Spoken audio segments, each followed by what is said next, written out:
Assalamualaikum warahmatullahi wabarakatuh. Di sini kami akan menjelaskan mengenai makna Pancasila sebagai pandangan hidup bangsa oleh kelompok 10 yang beranggotakan 1.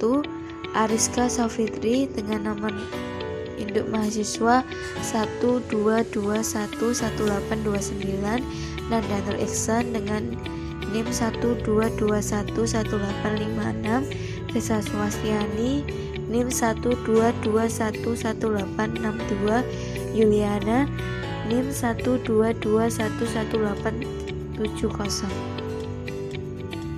Artian Pancasila. Secara etimologis, Pancasila berasal dari bahasa Sanskerta yang terdiri dari dua kata, panca dan sila. Panca berarti 5 dan sila berarti dasar. Sila juga diartikan sebagai aturan yang melatar belakangi perilaku seseorang atau bangsa, kelakuan atau perbuatan yang menurut adab, sopan santun, akhlak, dan moral. Menurut Profesor Darji Darmodiharjo SH dalam Kaderi, Pancasila telah dikenal sejak zaman Kerajaan Majapahit pada abad ke-14. Istilah Pancasila terdapat pada buku Negara Kertagama karangan Empu Prapanca dan buku Sutasoma karangan Empu Tantular. Dalam buku Sutasoma ini, istilah Pancasila di samping mempunyai arti berbatu sendi yang 5 dari bahasa Sanskerta, dia juga mempunyai arti pelaksanaan kesusilaan yang 5. Istilah Pancasila kemudian diangkat lagi oleh Soekarno saat merumuskan dasar negara Indonesia pasca kemerdekaan. Pengertian pandangan hidup. Pandangan hidup adalah suatu wawasan menyeluruh terhadap kehidupan yang terdiri dari kesatuan rangkaian nilai-nilai luhur. Pandangan hidup berfungsi sebagai alat untuk mengatur hubungan manusia dengan Tuhannya. Pandangan hidup bangsa adalah kristalisasi nilai-nilai yang diyakini kebenarannya maupun manfaatnya oleh suatu bangsa, sehingga bangsa tersebut mampu menumbuhkan tekad untuk mewujudkannya dalam sikap hidup sehari-hari. Pancasila sebagai pandangan hidup bangsa. Pancasila menjadi pemberi petunjuk dalam mencapai kesejahteraan dan kebahagiaan lahir dan batin bagi masyarakat yang beraneka ragam sifatnya. Pancasila sebagai pandangan hidup berbangsa dan bernegara. Pancasila berisi 5 dasar tentang jati diri bangsa Indonesia. Sila-sila Pancasila menggambarkan tentang Pancasila sebagai pedoman hidup bangsa Indonesia dalam berbangsa dan bernegara bagi manusia Indonesia seluruhnya dan seutuhnya. Pancasila sila 1-5 berisi nilai ketuhanan, kemanusiaan, persatuan, kerakyatan, dan keadilan. Nilai-nilai Pancasila ini menjadi pedoman hidup bangsa Indonesia dalam mencapai kesejahteraan sehingga perpecahan bangsa Indonesia akan mudah dihindari karena pandangan Pancasila bertumpu pada pola hidup yang berdasarkan keseimbangan, keselarasan, dan keserasian, sehingga perbedaan apapun yang ada dapat dibina menjadi suatu pola kehidupan dalam suatu keseragaman yang kokoh, seperti yang tercantum dalam pembukaan Undang-Undang Dasar 1945 alinea kedua yang berbunyi, negara Indonesia yang merdeka, bersatu, berdaulat, adil, dan makmur. Fungsi Pancasila sebagai pandangan hidup memiliki makna diantaranya 1. Ketuhanan yang Maha Esa. Pada sila pertama, fungsi Pancasila memberi pandangan bahwa sebagai warga negara Indonesia terdapat nilai untuk mempercayai dan bertakwa kepada Tuhan sesuai dengan agama dan kepercayaannya masing-masing. Fungsi ini memberi makna bahwa setiap warga negara Indonesia harus saling menghormati antar umat beragama agar tercipta kehidupan yang rukun dan damai. Yang kedua, kemanusiaan yang adil dan beradab. Fungsi Pancasila sebagai pandangan hidup tercantum pada sila kedua yang memberi makna bahwa sebagai warga negara diminta untuk memahami bahwa setiap manusia memiliki derajat yang sama, sehingga harus saling bersimpati satu sama lain. Hal itu bisa dicapai dengan cara menjaga dan membantu sesama, membela kebenaran dan keadilan, dan bekerja sama untuk kedamaian negara. Yang ketiga, persatuan Indonesia.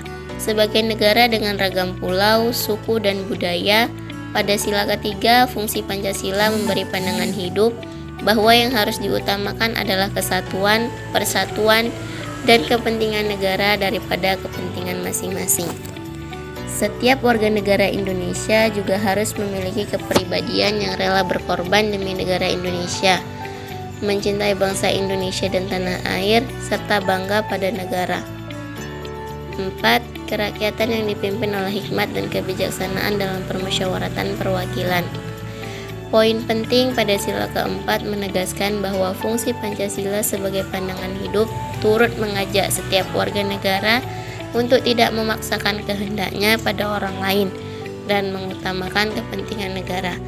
Meski akan ada perbedaan pendapat dan cara pandang, namun sila keempat menegaskan akan pentingnya bermusyawarah atau berdiskusi. Yang kelima, keadilan sosial bagi seluruh rakyat Indonesia. Fungsi Pancasila sebagai pandangan hidup bangsa tercermin dari sila kelima ini yang memiliki makna tentang mengembangkan persatuan dan luhur dengan catatan kewarganegaraan dan Penerapan Pancasila sebagai pandangan hidup berbangsa dan bernegara. Sila pertama, mengimani adanya Tuhan Yang Maha Esa serta mematuhi perintah dan menjauhi larangannya. Yang kedua, saling menghormati kebebasan dalam beragama dan menjalankan ibadah sesuai dengan kepercayaan masing-masing. Ketiga, bersikap toleransi dan tidak bersikap rasis antar umat beragama lain. Kemudian sila kedua, pertama, mengakui persamaan hak, kewajiban, dan kedudukan semua orang sama di mata hukum, agama, sosial, dan lainnya. Kedua, menjalin pertemanan dengan siapa saja tanpa membedakan suku, ras, agama, dan lainnya. Ketiga, senantiasa menjaga adab atau kesopanan dalam berbagai kondisi antar sesama manusia. Kemudian sila ketiga, yang pertama, menempatkan kepentingan bangsa atau negara di atas kepentingan pribadi atau golongan. Kedua, saling bekerja sama menjaga keutuhan NKRI dengan berpegang teguh pada nilai-nilai Pancasila. Ketiga, melestarikan budaya Indonesia seperti baju adat, tarian, bahasa, alat musik, dan lainnya dalam kehidupan sehari-hari. Kemudian sila yang keempat, pertama, mengambil keputusan dengan cara musyawarah untuk mufakat. Yang kedua, belajar untuk tidak egois dan tidak memaksakan kehendak serta pendapat kita terhadap orang lain. Yang ketiga, keputusan akhir dalam musyawarah harus disetujui oleh semua pihak atas keputusan bersama. Kemudian yang terakhir, sila kelima, yang pertama yaitu mengedepankan sikap adil dan tidak bersikap diskriminasi antar sesama manusia. Kedua, melaksanakan kewajiban dan menghormati hak orang lain. Ketiga, kesejahteraan seluruh rakyat Indonesia dikedepankan dibandingkan kemakmuran pribadi atau golongan. Cukup sekian yang bisa kami sampaikan. Kurang lebihnya kami mohon maaf yang sebesar-besarnya.